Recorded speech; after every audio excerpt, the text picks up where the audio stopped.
Hello, I'm Tira Mitchell. I run Engraver.com, and I'm going to tell you a little bit about the PulseGraver this morning.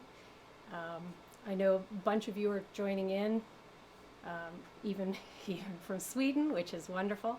So, PulseGraver is a new engraving and stone setting machine. It's revolutionary in that it is completely electric. There is no air coming to the box. There's no air being created in the box. It's completely electric. That gives us a lot of great advantages because it's very small and very light and very easy to take with you places. And it doesn't take up a whole lot of bench space, which is also really nice. I have to say, I like the fact that I can move it out of the way here and I can do other things. So the PulseGraver machine comes with a handpiece and a box, which is here. There we go. Okay, I can see on the second screen now. A box, and it has a foot pedal. And my foot pedal is underneath the bench, but the foot pedal looks very similar to that. Well, it's exactly like this. Has a nice way that it curls up, so if you wanted to take it with you, that would be good. Okay. There are three main ways to interact with the PulseGraver, which is kind of cool too. The first of which is just this knob on the back. And we call this the adjustment knob. And it allows you to have a huge range right on board the tool without even touching the box. So if you've got your settings set and you want just a little more power or a little less power, adjusting this knob and continuing is very quick to do. So we're under the camera then here. Yes. Oh, no, you've got both going. Yes, I've got okay. both now. So what I'm going to do is I'm going to turn this all the way until I don't even hear it going. Okay? And I'll start over here. So a very, very fine cut.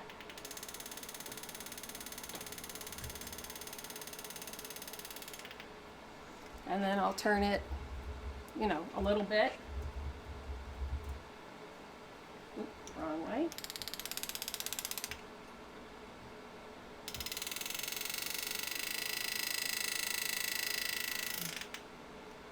And I'll turn it again.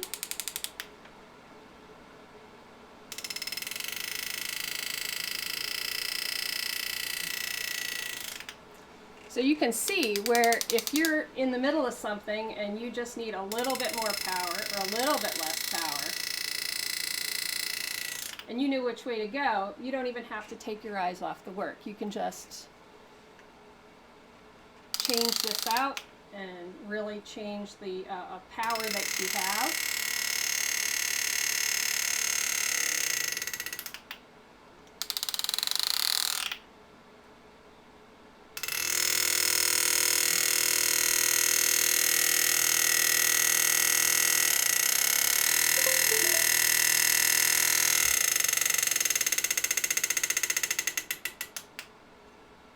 Okay, so there you have all of those cuts, and the only thing that I changed was the back of the tool, the adjustment knob.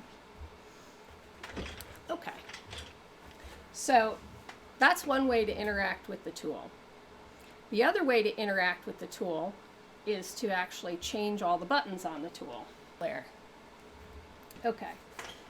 On the tool itself, on the box, we kind of have two areas. One area we're going to tell the machine specifically what we want to change, and we can change just about everything. We can change the power, the speed, all sorts of things. And then on the bottom we have A, B, C, D, and then we have a second set, AA, BB, and so on. And those 8 settings are I liken them to a radio in a car where you used to press the button and the preset would come up. So you can save your settings and recall them at any time. When the machine comes, I have these already set up, and we have a chart which we send. You know, it tells all the settings that are set in each setting. And it's a sort of a rainbow of settings that I took my best guess to show off all of the different possibilities with the tool. But each person probably will set, you know, they'll have their own stone setting or their engraving setting or their shading setting, and all of these can be changed and saved at any time. To get from one setting to another, for example, here I'm in speed mode, which is in A, and B is in power mode. All you do is hit, I want to go to B, basically, and now we've changed modes completely. And the tool itself, because it's electronic, can change multiple things at a time. I think a lot of people are used to setting up the tool and then operating and interacting the tool only with the foot pedal, and I have all of the machines that do that as well.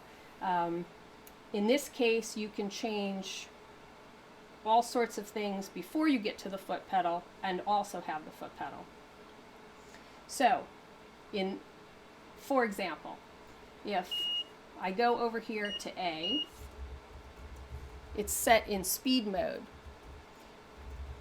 When it says up here, that's what you're actually controlling with the foot pedal. So in this case, if I step on the foot pedal, make it louder here,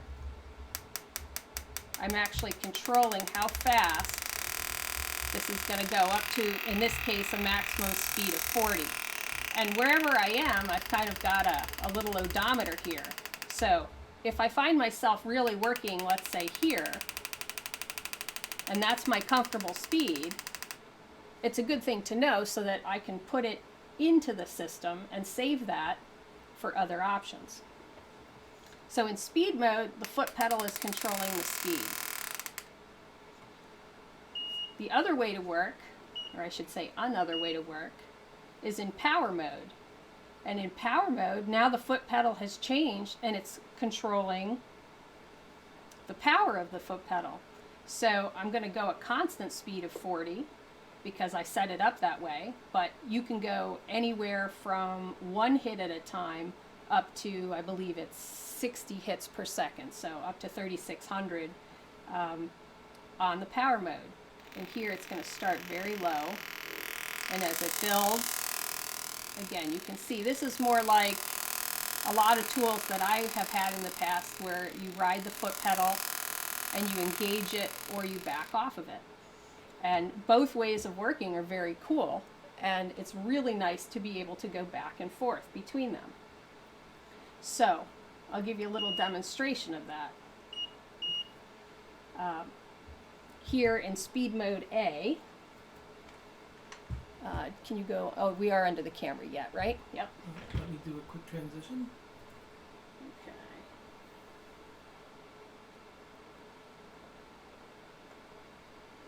Okay, so are we over there now? Yep. Okay, so we're in speed mode here. So my foot pedal is going to control how fast we go. We can go very slow, very slow, very, very slow, or we can go quite fast. And if we're under control, we can just speed up and go as fast as we want. But coming out of cuts, it's the same. And go very slow. And contrasting that, if I go to the power mode, now it's all going to go at a speed of 40 per second, which is about 240 per minute, if you're doing a conversion in your head there. So in this case,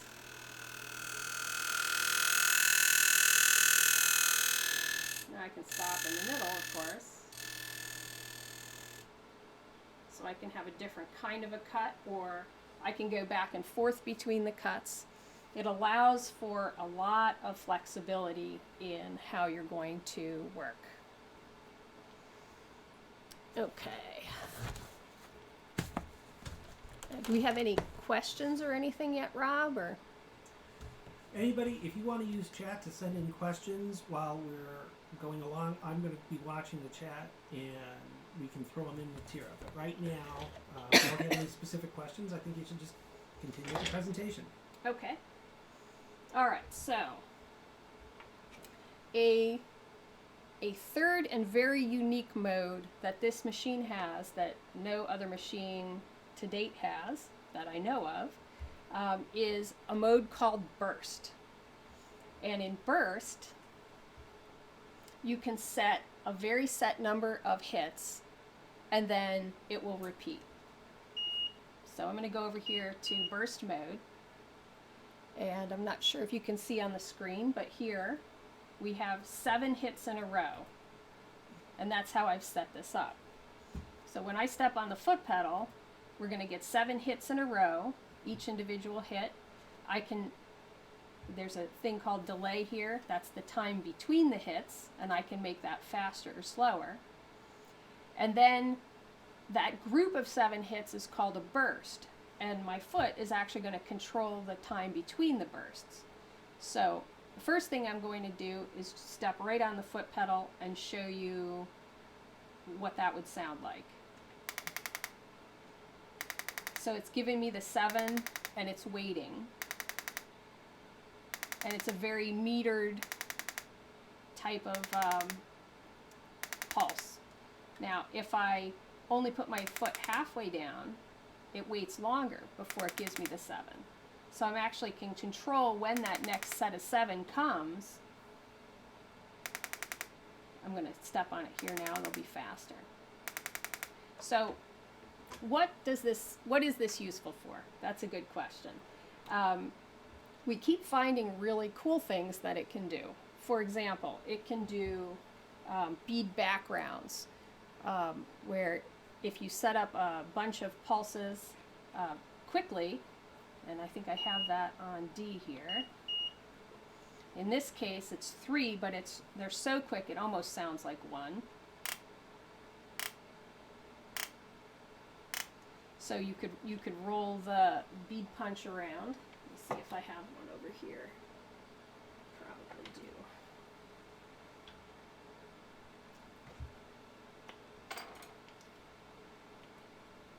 Okay.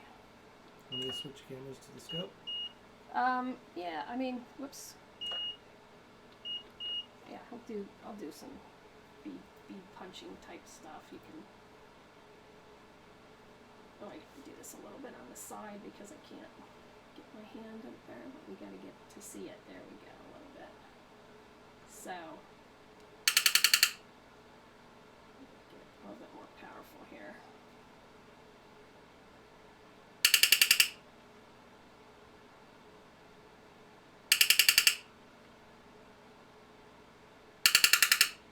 My knuckles are banging into the scope here, but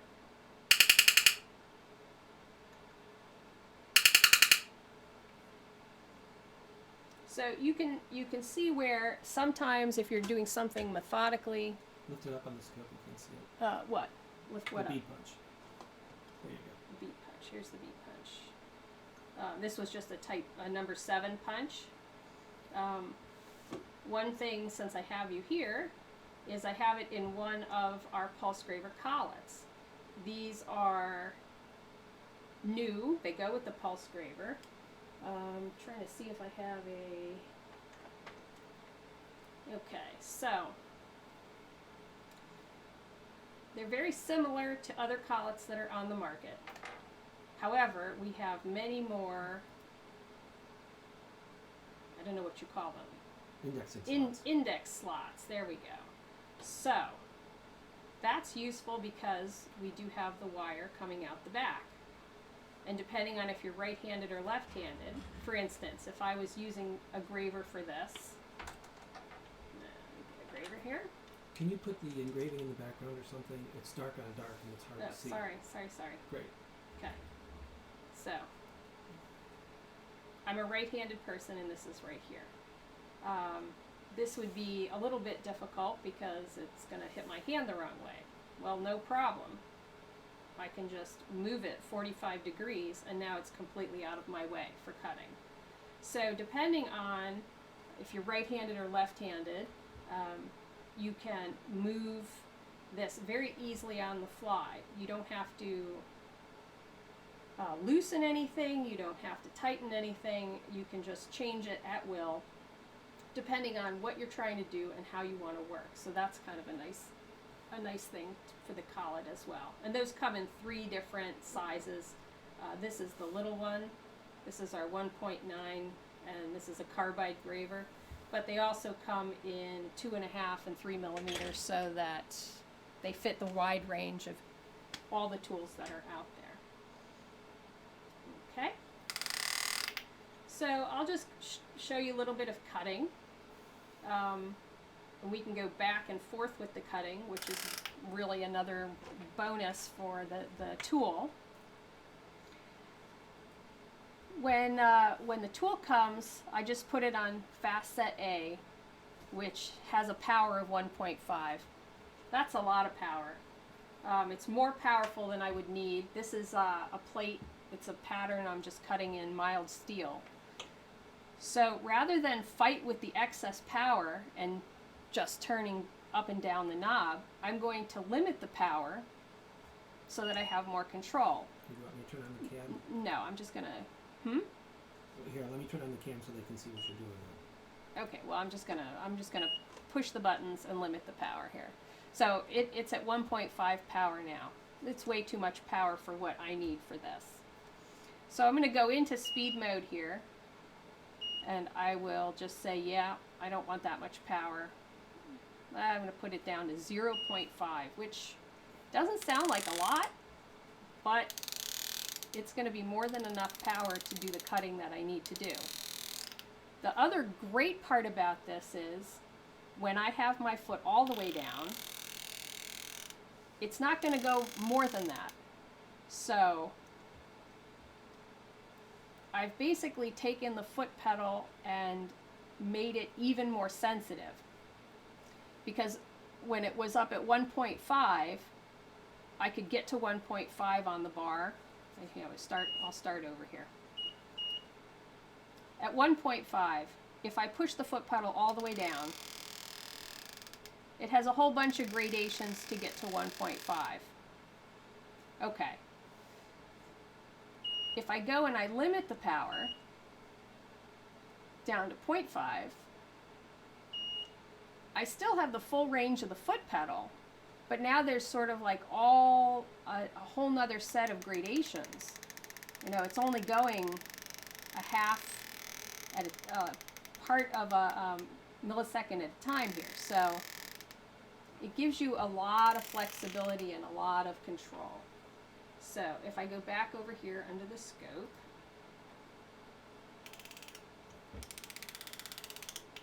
I'm just going to cut a couple of lines here to show you how this looks with the speed mode. And I can go, you know, obviously I can go very slowly if I want to.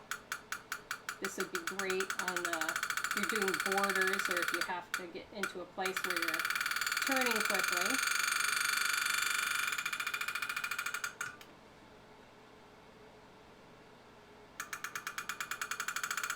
And again, I can go as fast as I want, up to the point that I set it.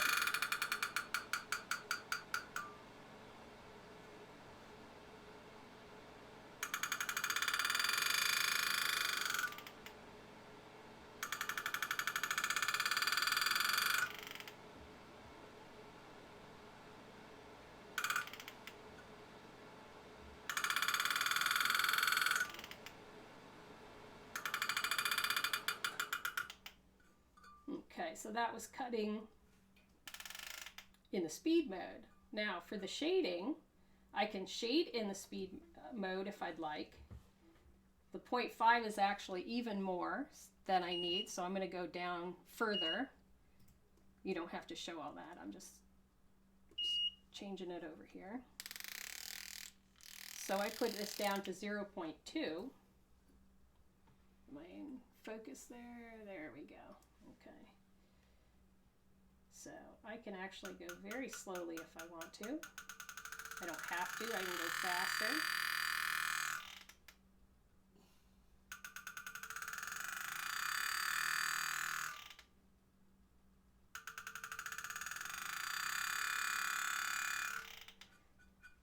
And the fact that I can limit the power in shading sometimes is very, very helpful, especially if you wanted to do very, very fine shading at an edge, let's say. If I wanted to follow this edge here and I want to go very, very slow and careful, then I know I'm not going to go any heavier because I've limited the power. So I have a governor on the power. I can go nice and slow and calmly. Now, if I want to go faster, of course I can. But there are situations where you really need the fine, extra fine control. And this will allow you to do it. Okay. Now, I'm going to go over and change to power mode so it works where the foot control is controlling the power. Again, I'm going to do some fine shading, and the preset is very high. So I'm going to go down to 0.6 only, which is the lowest amount you can have on the power setting. There we go. Flip the cord out of my way.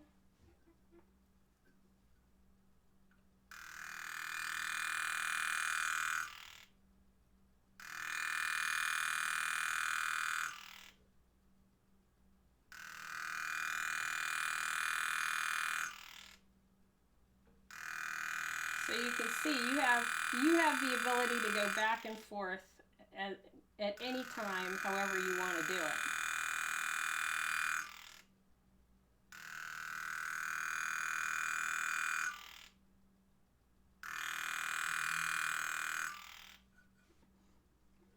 Okay. Any questions at all? No? Nope. Okay. Let's see. What else do we have?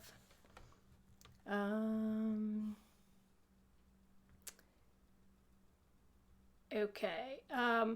One other way that you can interact with the PulseGraver that I haven't really talked about is through the foot pedal. The foot pedal is obvious, right? You're using it with your foot, but we can actually tell the foot pedal how it should react with the box. Okay, you want?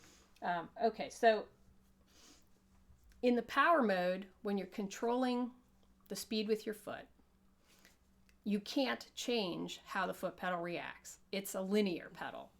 It's the way almost everything is. Acceleration in cars is this way. If you have a sewing machine, it's usually linear. And that's when you're stepping on it, the harder you step, the faster you're going, or the more gas you give it. And that's how the power mode works. You can also make the speed mode work that way, although I do not have that as one of the presets. And the reason is because there's 3 other ways that the speed mode can use the pedal. And it's really kind of interesting once you get in there. This is a fine-tuning thing, but to play around with it. The first one here, the red one, I should say, that says negative bright cut. In this case, when you step on the pedal, whatever speed it is you want to go, let's say you want to go 40, as soon as you step on the pedal, it's going to start gunning to 40 as fast as it can go, and you're going to be off to the races. I find this really nice if I'm doing something repetitive or shading, you know, and it's just, you're in a rhythm and you want to go and you're very confident with the cut and you have no other problems and you want it to go as fast as you can. That's when I put on the negative pedal, that one that comes up to speed. The line that's blue, that's the linear one. Again, that's in the power mode. You can do that also in the speed mode. I believe we have one user who likes to do a lot of silver, and that's the mode that he prefers. Okay, and then the other two that are towards the bottom right are, we happen to call them PS1 and PS2, which is more of an engineering thing. But what they are is gradual. So the PS1, you start gradually, slowly, and as you gain control, you have this gain of speed. And then the one on the most far right, it's very, very gradual, and then it comes up to speed. Now, this is not only the way that it builds into a cut, it's also the way that you build out of a cut or come out of a cut. So for instance, if I was going to be working around stones and I wanted to be very, very slow and gradual and make sure that I wasn't going to do anything quickly, I would probably put it on PS2 because it's a very deliberate way of working, in the opposite of if I was shading and doing something over and over and over again. The beauty, though, is that you can go back and forth, and any speed mode you can attribute any of these foot pedals. So it may seem a little like there's a lot to change at first. A lot of people just stick with the facets and they get comfortable with that, and they'll change one facet or another, and then they start to get something they really like the feel of, and they save it, and so the machine becomes really part of your personality. And we saw this, Brian Powley and I went and taught at the Pennsylvania Gunsmithing School a couple weekends ago, and he had all of his saved settings in his box because he brought it, and I have my box, and instead of me jumping on his box, I just unplugged the foot pedal and the handpiece and put my box there. Excuse me. And I had all of my settings, and he had all of his settings, and it worked very, very well. So that's kind of a very cool feature as well. We're working on a nice carrying case because it is very portable. It's wonderful to take to shows. I can't even tell you how nice and easy it is. When we got to the Pennsylvania Gunsmith School again a couple weekends ago, we threw 7 of these out on their benches, and all we needed was an extension cord. So 7 people were working at the same time. There was no air handling. There was no checking the lines. There was basically, if we had the plug and we plugged it in, they went, and that was very, very cool. As you can hear, there's no noise. Unless I'm stepping on the foot pedal, where, obviously that's a noise, or this kind of a noise if it's going to be, there's no noise, there's no hum, there's no fan, there's no air, motor, whirring, nothing, which I never realized there was so much noise around my shop, because I've had air tools. I actually started with a Graver Meister, which was very loud way in the beginning. And I've gone through all of the tools, and I have a silent air compressor, which is also nice because it's quite quiet. But I didn't realize until I started working with this about a month, and I had to go back and put the compressor on, how great the quiet was. So that's a really nice benefit. And I don't know, do we have any other questions, comments? Well, I've been answering some questions on chat while you've been going. Okay. There's one person who wanted to know whether or not we had a hand-actuated air piece, a hand piece. Oh. I will say that there are a lot of things in development, but at this point, this is the only one that we have. Again, because we have a lot going on with all of the different things you can change. So the foot pedal isn't just actuating, it's talking with the box and everything. So, but there are lots of things in development. We'll go with that, right? Yep. Okay. People are also asking, they're generally liking what's going on here. They're asking about, other ways to interact. If you want to talk about kind of the support that we give with the PulseGraver. Oh, okay, yep. Well, when you get a PulseGraver, if you get a PulseGraver, I've done sort of a quick startup.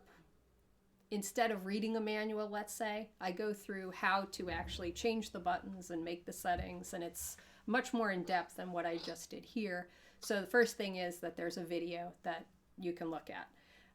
The next thing is I am very easy to get a hold of, and if people who have purchased them have questions, they call me up, and I'm on it. I'm trying to help them because this is a very personal tool to me. My friend Chris invented it. I love the thing, and it's very personal. So I would be glad to talk to anybody about that. On Tuesday nights, we do Tech Tuesday. It's not every Tuesday, but it's a lot of them. Also, we can do it by appointment. We have had some really large jewelry stores contact me, and they want to do an interactive thing, which this is our first YouTube one. Normally we do it on our own software, and it's recorded, and we can manage it a little bit differently, but we have that as well, so we interact with people, and I can talk to people all over the world and do quite a bit. And let's see, what else? What have I forgotten? Slack. Oh, and Slack. Yes, we have software called Slack, and we have all of the people who purchase a PulseGraver. Once you have purchased, we give you an invitation to that group, which is a closed and private group. And in that group, we have people posting pictures, similar to Instagram and other things, but sometimes people have work that they don't want public, but they will they'll put in that group. Also, some of the users are sharing their settings. So, for example, Dave Alderson has a very specific silver setting that he likes. He posted it in that group. Other people have stone settings that they like. I use this speed, this whatever. And that's been really helpful, especially if you wanted to try something, let's say platinum, and you've never done that. It's a group of people who are pretty dedicatedly working with the tool right now and having good results, and they're sharing those results on Slack. So that's been very helpful.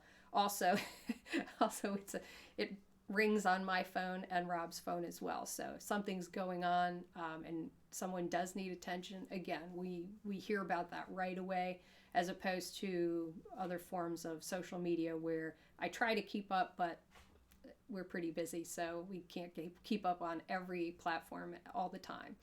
We've had somebody ask if you could show an example of a bright cut, just to show how smooth it actually cuts. Okay. All right. Let's see. Find my.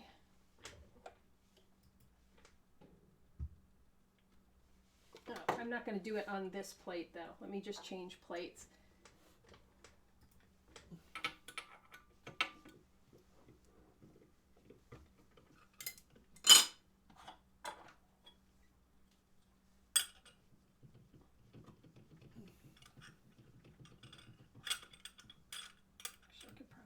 This way, it won't take as long to stick in here.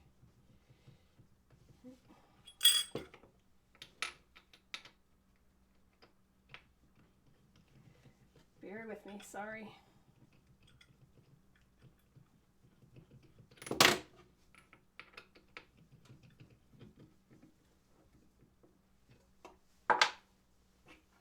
Okay.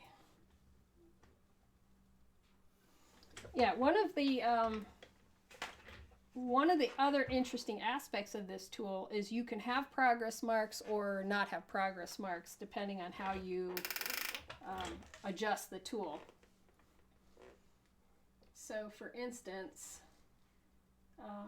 all the cuts that are on that plate you've made with the PulseGraver, right?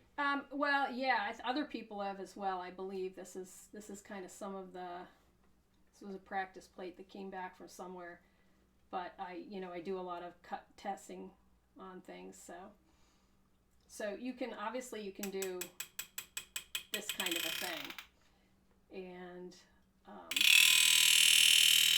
see if I can get. Okay, so if I set it up and do this type of thing, you'll get progress marks. You can probably see those. They're pretty. I'll make it even more pronounced. You can see it's actually. You can see the progress marks there.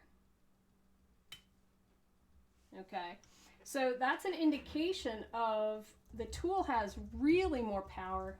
I'm trying to get that lit up so that you can see the progress marks more.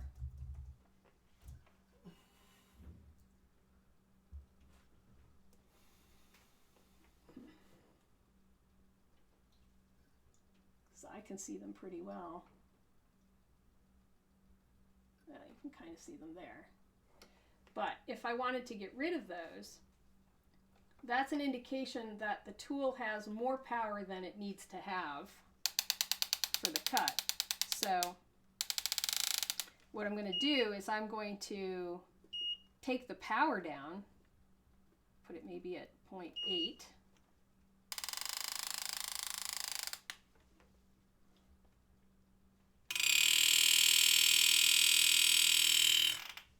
And I have a very different cut, and you don't really see the progress marks. I don't know how to get that in there. Okay, so this one here, you can see click, click, click, click, click. Those are the progress marks. And in this one, it's just in that one, you don't see the progress marks. And so, and this goes for other tools as well. I know another tool that I have had a lot of experience with, where you can change the speed. You can either have the progress marks or not. So now that I kind of talked a little bit about that, let me do some cutting here.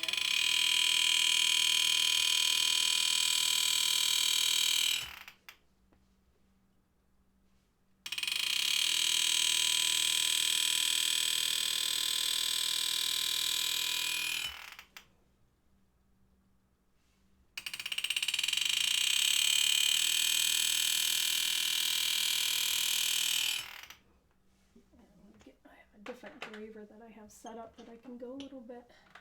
You're going off the screen differently with. Okay. Yeah, I'm just trying to find my other graver here. Okay. What's the difference between gravers there? Well, this one is it's just bigger than, I don't know where was the other one that I had. This one is a smaller face. This one's a little bit bigger. I think this one is a 110, that one's a 105, but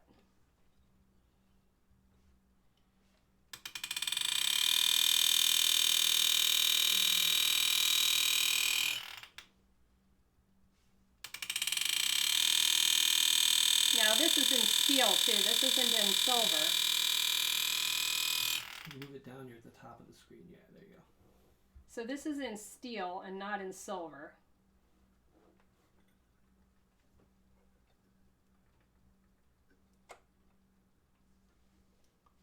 Is that what they wanted to see, or am I not getting what they wanted to see?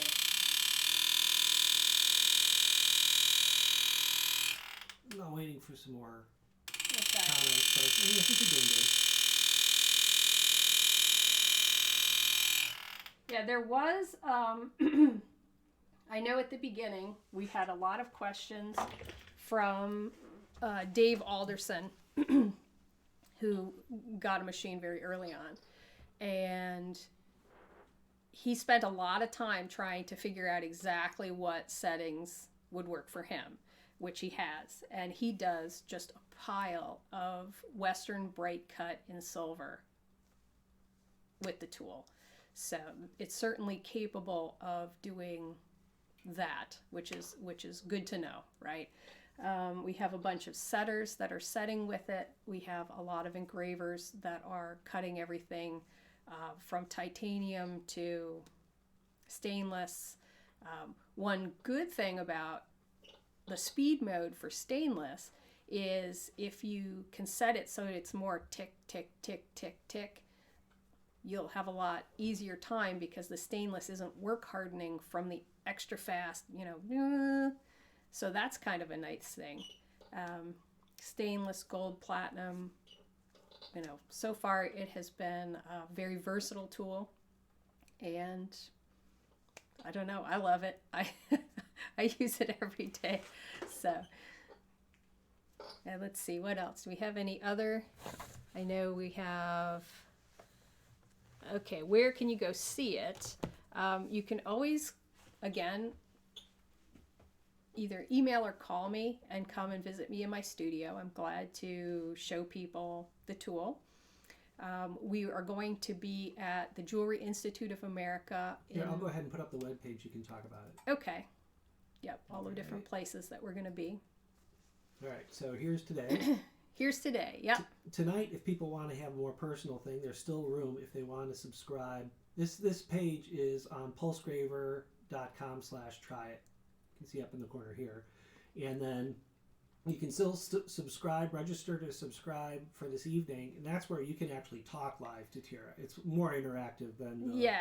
This has been really interesting. I like our software because on top of me talking, we could have up to 6 other people, let's say, with their webcams, and then it's much more of a back and forth visit as opposed to this. But we do have one 7 o'clock tonight, which I'm going to go over basically the same things. But if you think of other questions or want to join, please do.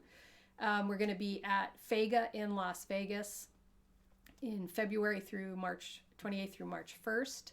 We have a big 2-table booth. We're going to have, I'm hoping to have quite a few PulseGravers and just throw them out on the table with some optivisors so multiple people can be playing at the same time. Going to have the S9i there, and then a lot of the other stuff that we have. There's an open house that we're going to do at the Jewelry Institute of America with Gabriel. That's going to be on Saturday and Sunday, March 14th and 15th. I believe there are some other pretty well-known engravers who are going to be dropping by, which will be very fun. And we have some jewelry stores that have told us they're going to come over. It's at the same time as the MJSA, and we are not going to be at the MJSA this year because I'm actually teaching that week. So I'm teaching a basic engraving class for Gabriel at the Jewelry Institute. And so we're just going to go right from our open house into me teaching. I'm going to have the PulseGraver there. He also has whatever tools he has, which is, people can try different things. If you have a PulseGraver, though, there's a special discount, and you can email me about finding out about that. Well, that's for the class, but we're for the class, right? For the open house, we've got free food. Yeah, free food, and we'll be there, and people can come and try. They can come and see the S9. Just come by and say hi. All of that is going on 14th and 15th open house, and then I'll be there all week teaching, which is here, hand engraving for jewelers. And then what do we have after that? The Engraving, yep, which is going to be right after and around the NRA convention. So I actually have a friend, Joachim, is coming in from Sweden, and Rob and I and Joachim are going to do our 2nd annual Engraving road trip from Philadelphia down there. Bring all of the tools again. I know one of the days we're going to go and see the NRA show, and then we're going to be at Scott's for his event, supporting that. And again, all the tools in a very, very fun environment. It's casual, and you can come there. And then I have another case folding knife class at the Jewelry Institute of America in July. After that, we still have probably 3 or 4 other events that we're in the process of committing to. Excuse me. One of which is Contemporary Long Rifle, which I believe is over Halloween weekend. Atlanta Jewelry Show, which is, I don't know, late Like August. mid-August. Mid-August. Possibly the Blade Show in June. And there was another one. I'm not exactly sure, but we still got a lot of stuff going on, and you can always give me a call or write to me, and I'll tell you what I know. Question about whether the machines and when the machines might be sold internationally. Well, we have a good problem, and that is that we can't seem to make enough of them as quickly as we'd like. So for now, if you order one today, it's still probably 6 to 8 weeks before we can deliver one. So we want to get sort of caught up with ourselves before we open it up to international customers. Now, there are a few people who have been very good customers that we have personal relationships with that may get them ahead of time. But on the whole, we're not going to be shipping those until we get caught up domestically and get them flowing in a little bit more even pace, because as many as we're making, we're still further and further behind, which is good. But I mean, we have shipped a couple internationally, but those have only that's been by exception and to existing customers. Well, yeah, that's what I just said. So, but eventually, yes, they will be available for international. The engineering in them is such that electric all over the world is going to work, so that's not an issue. It's not like we have to come up with a second box that works on 220 or something. All of that is already put into it. But that's kind of the state there. So the PulseGraver, this is on our website, is $22.50. And as soon as we catch up with ourselves, it's going to be $22.50. But right now, because of the delay between the time someone orders and the time that we are going to ship, we're giving a slight break so that it's $19.50 now. And I don't know how long that's going to be, because again, as soon as we can catch up with ourselves, the price is going to go up once we can ship them in a more timely manner. And with that, you get the box, which is, as you've seen, one handpiece, a foot pedal, and then you get 5 collets, which are the new our collets. A high-speed steel graver, which is one of ours, one of our new carbide gravers, which is a very small 1.9 millimeter. That's what I've pretty much are just using them all the time now. I love those. And then really good support. That's what you get for the $19.50. Okay, and we have a question about the carrying case. Okay. We're trying to find a good carrying case because we keep going back and forth between should it be hard-sided or soft-sided. And the reason there is we have a lot of jewelers who want to take it home either at night or on the weekends and commute. So soft-sided would seem to be the way to go there. Eventually, we are also going to have an option so that you could buy a second foot pedal or a second handpiece and electric. You could leave that at home, perhaps, and just carry the box or the box and the handpiece back and forth. And that way, if you are commuting, you don't have to carry all of it with you. And also for shows.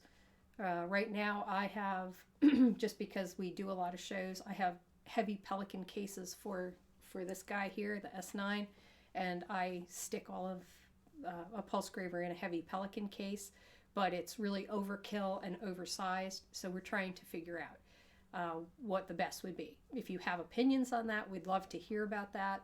Should it be soft-sided? Should it be hard-sided? Should it just be the PulseGraver? Because then there's another question. Should it just be the PulseGraver, or should it also be able to carry your ball vise and other accessories or whatever? So, all right, here's one you're going to like. What sharpening fixtures do you use with the PulseGraver? All of them. I use all of them. My standard go-to is probably the dual angle fixture. And I also have some some Lindsay stuff, and basically however you're used to sharpening, all of that works with the PulseGraver, because again, the Collets here, other than they're a little bit different in that they have more indentations here. The holes are the same size as everybody else's. So if you tend to, use one or the other, that's fine. I will say though, hold on a second. Let me grab this.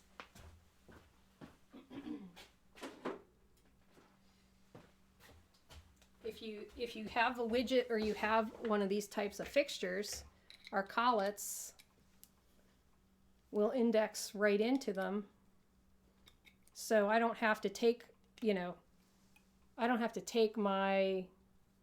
this is really old to do. This is my original dual angle fixture, so it's seen a lot.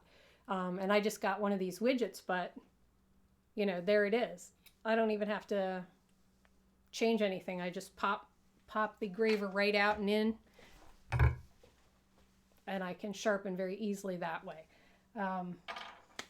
When I'm out sometimes at shows, I may take that, or I might take, it depends on what I'm doing at the show too, because I'm not usually making gravers at a show. They're already made.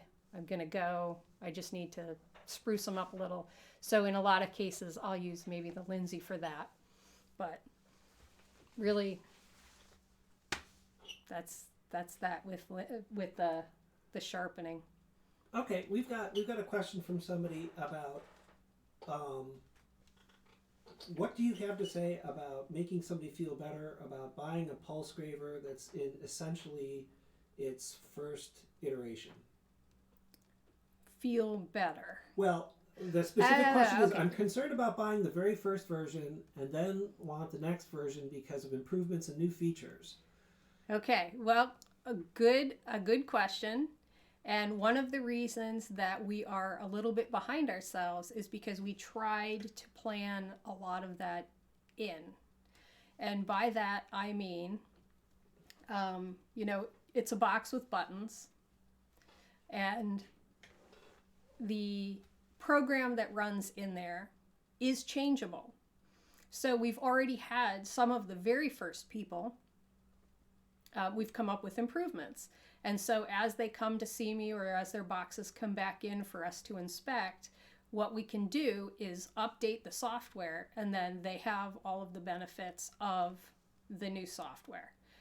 Obviously, if we come up with something physical in the box, that would be a little bit more difficult to do like that.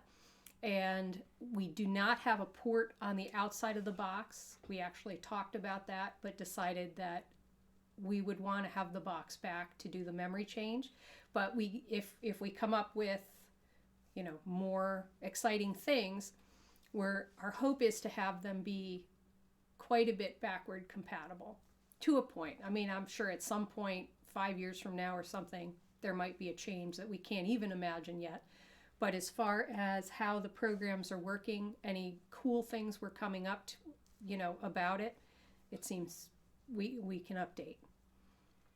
Okay. Right? Any other things you want to throw in there, Pops?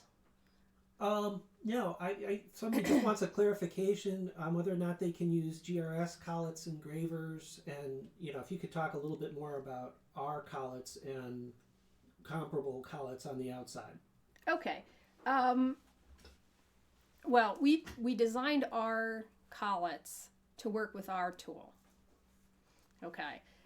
The reason that it has more indents is because depending on if you're right-handed or left-handed, you might need to move, you might need to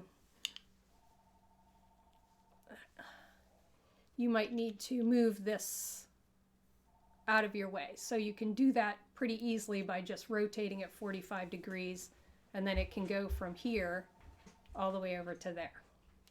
Okay, so that's the benefit, one of the benefits of our Collets. We also have, they're very similar, but they are slightly different dimensioned so that I would have to say, almost float a little bit more in there, and it gives you a little bit different feel. However, if you have a GRS Collet, like here's a regular GRS type of a collet that I have, and I have lots of them because I have a lot of their equipment. It'll fit in there just fine. Now, I do have to say that if you have those collets that have the 2 screws, it'll work a little bit better, because especially for right-handed people, it depends on how you set up your tools. Some people set their collets up so the screw is always in the same place and the tab is always in the same place, and some people don't. But you may have to change the alignment of the tool in your collet to be underneath the other screw. But assuming you do that, they will fit and work in here with the PulseGraver. What do you call it? The texturing stippling may give you a little bit more trouble than our collets, but you get 5 collets with ours. And I mention that just because ours seem to float a little bit better. There's a little bit better movement, I think, in our tool. And I have no opinion about our collets in anybody else's tools. I'm not going to comment on that, but don't want to get those cease and desist letters, do you? I haven't tried them. All I can say is I have some other collets on my bench. I've tried them in this. They work. Everybody can make their own opinions after that. So. And the end-set collets. Do the end-set collets work? The end-set collets, unfortunately, do not work. And it's because they do not have the recessed area for the tab. And they also have a detent ball. So they work great in the end set. And for what they do in the end set, we kind of needed all of that different mechanical capability. But they do not work in the PulseGraver. Sorry. But for our end set customers, what are we offering for the people who purchase a PulseGraver for us? I'm sorry. What is the question? I don't know the answer. One third off on Collets for, if somebody has bought end set Collets from us, we'll offer the 1/3 off on the PulseGraver Collets, just as a customer loyalty. Oh, okay. So if they already had purchased an end set in the past and they now purchase a PulseGraver, is that what you're talking about? Then we'll try to help you with the Collets, because I know buying a lot of Collets is a problem. Well, it's not a problem. Can be a hassle. So sorry, but the end set Collets won't work with it. I mean, it's a very different way mechanically that the inside of the handpiece is working. So what's the warranty for the PulseGraver? Warranty is 1 year. And but we haven't had any. What parts problems. move in the PulseGraver? There is only one moving part, and that is in the handpiece. It's one moving part. There are no motors, belts, things turning. There's no reason to get into. It's kind of like the PulseGraver. I liken it again to a radio. There's nothing going on in there that you can really see. The magic all happens in here. It's patent pending, and that's where the moving part is. And it's basically a weight that gets thrown forward and it hits the back of the collet just like a hammer and a chisel. Very similar to other systems. The weight hits the collet. Well, it doesn't hit directly, right? No, it doesn't hit directly, but the transfer is such that that's what's making the collet go, the graver go. Okay. Anything else? Let me review real quick here.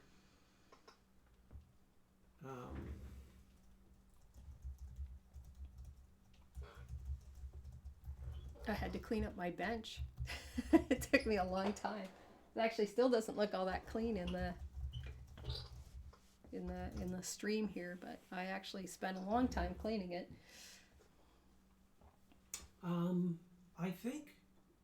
I think that's. I've not seen anything more. Okay, well, if anyone has questions, again, I'm very easy to get a hold of. Yeah, and if you want to talk about tonight, I mean, if anybody wants to join in again tonight, if they've got more questions, we'll do that. Please, How do they do that? Where do they go to join? If you go back to pulsegraver.com/try, Okay. that's where the registration link is. Okay. And if you guys want to leave comments, that would be great. Yeah, either that or you can email me. If there's something you want to say and you don't want it to be public, that's fine too. Some people email me all the time with information that's not public, and that's fine. Okay. Yeah, we've got one person asking, what is the training? I'm not sure exactly what she means by the training. The class? The class I'm giving is at the Jewelry Institute, which is of America, which is right outside New York City. That's a fully 5-day hands-on class. The training, Tech Tuesdays, is not a training in that I'm going over techniques or anything. It's mostly to get new PulseGraver users up and running, and I answer their questions and do demos and make it as basic or technical as they want for how to use their tool. So you'll answer questions from jewelers. You'll answer specific questions about the PulseGraver, right? On Tuesdays, sure. Yeah. Especially if you, every once in a while, I'll have somebody who will say, I'm really having trouble doing this, whatever it is, making a bead, getting a bright cut. And I'll ask them what their settings are, and then we'll go through that, and I'll try to come up with, the best basket of settings, let's say, for that particular job or whatever that is, too. So. Okay. I think somebody who's joined late is asking what the black part sticking out of the handpiece is. So because we covered that at the beginning, if you just want to go over the adjustment knob one more time, yeah. This part here. Right. Okay. I should say there's there. Okay. This adjustment knob can go quite far in, or it can come out about 2.5 to 3 full turns, and that adjusts the stroke length that allows the weight to be basically have a longer throw. So if you think about a hammer, as opposed to doing this, you're really going to wind up and hit with it. So that controls the stroke length. And if we go over here, let's see, can you go back under the scope? Yep. So for instance, I did these cuts here, and I can do another set of them. Okay. I just got to find my graver because that's a beading tool.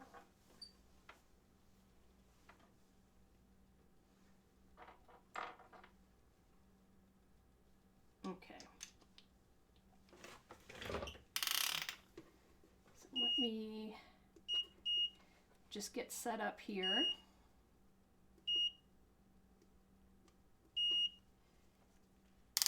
All right, so I put myself in speed mode. I'm controlling the speed with my foot pedal, and I barely have the knob out.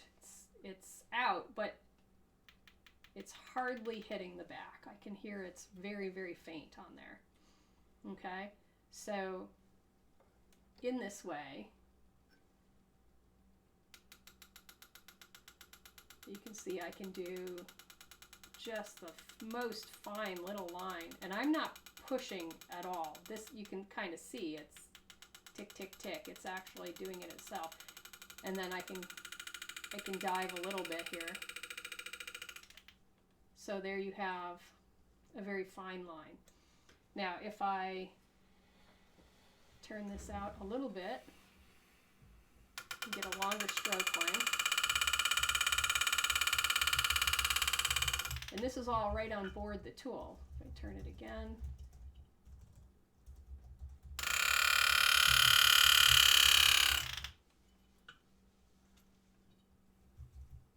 So without doing much on the box itself, you can get a lot of different controls. I can see my pin there is moving. Let me just tighten this up here.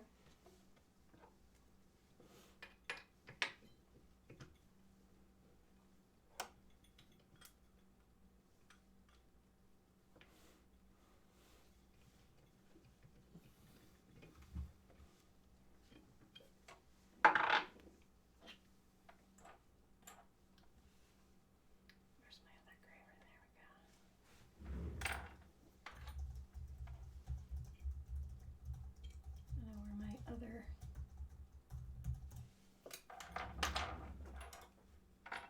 graver is. There we go. My favorite graver. Everybody has one, I suppose.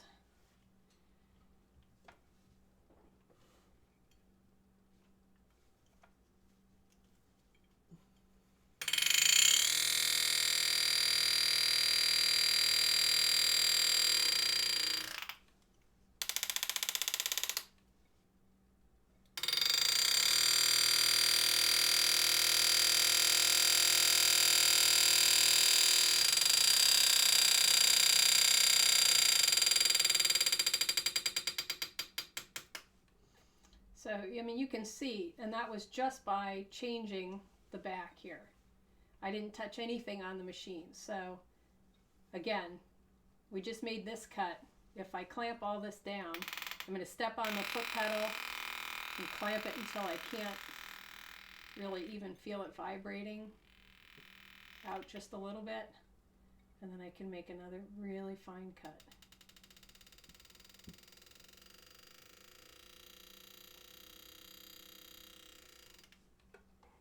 Okay, so there you go. Really heavy, very light, and that's only with the back of the tool. Separate from that, there's all of the different other adjustments that we went over. And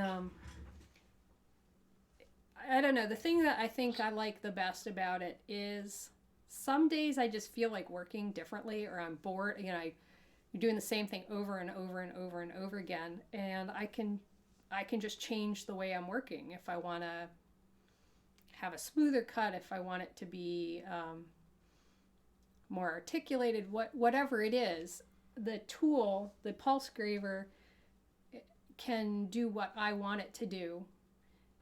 And yes, there's a little bit of a learning curve, but it's not just me learning how to balance on the foot pedal or me learning how to do other things. It can be really, really flexible, and I appreciate that. I really like that part of it. Okay, one other question that we've had from people is if there's any online videos about this. Let me go ahead and put up digital.engraver.com.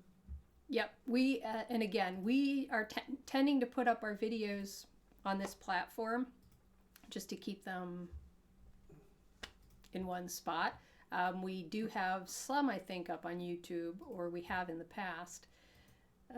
But tech being what it is now, you're never sure day to day who's going to be where, or what's going to happen. So if you go to digital.engraver.com, you can come down. There's a number of training videos. The PulseGraver's user's manual is right there.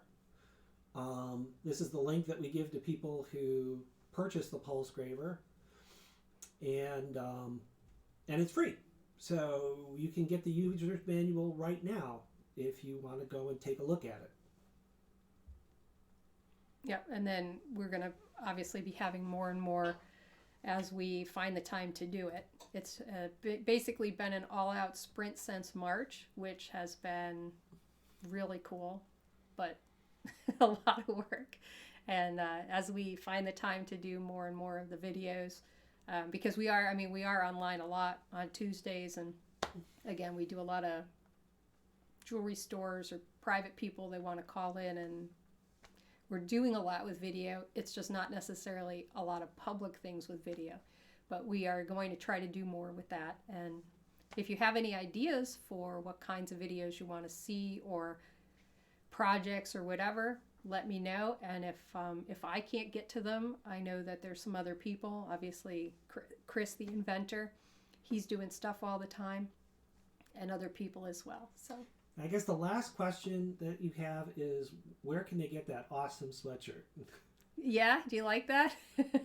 Was that really a question? Yeah, it was. Came up a couple times, actually. This is, I have to say, this is my Christmas present. I'm so excited because I have a gray one, which was just a fleece with my logo on it. But this is an LL Bean, I don't know, it's some sort of fancy LL Bean fleece that they actually made in, has men's or women's sizes, so I don't look like a man in it. And then I'm short, so it's a petite, so I was just so excited. But it's an LL Bean. It's basically the fleecies on the inside, and it looks like a sweater on the outside. And then my logo, which I drew up, I don't know, 10 years ago or so, whatever it is now. I have a place locally that does my logo on here, so thanks for noticing. I'm so excited. It was like the best present I got for Christmas, so that was really nice. Thanks, hon.